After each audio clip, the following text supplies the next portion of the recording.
I'm about to embark on a journey through long stretches of oasis desert, arid climate, not by camel, but by foot.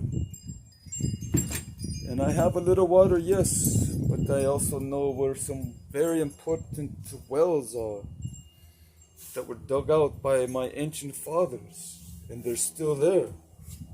They weren't tapped out. There's still water in there. We had to dig a little further to get it because the water table has been lowered since then.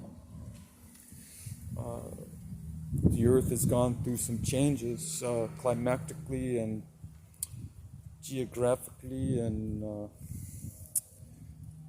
geometrically. But yeah, we have to strive a little harder for water, but it's still there. So I'm going to take a hatchet and a chainsaw and a handsaw, and I'm going to trim off some of these excess branches and what do they call those, husk or whatever, growing on the street, clean it up a little bit.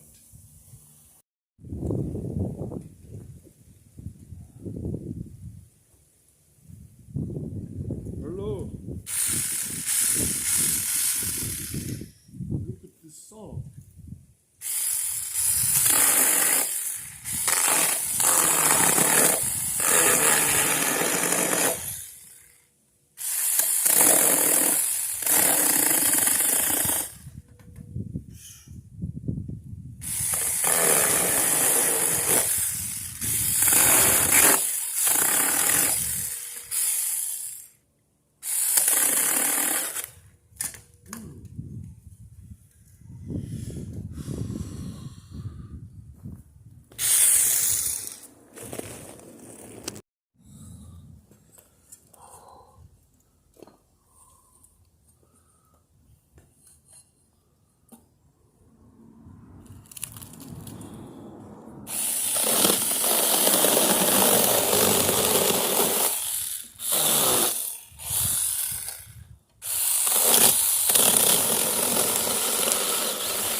Oh, yeah, oh, yeah, oh, yeah, oh, yeah.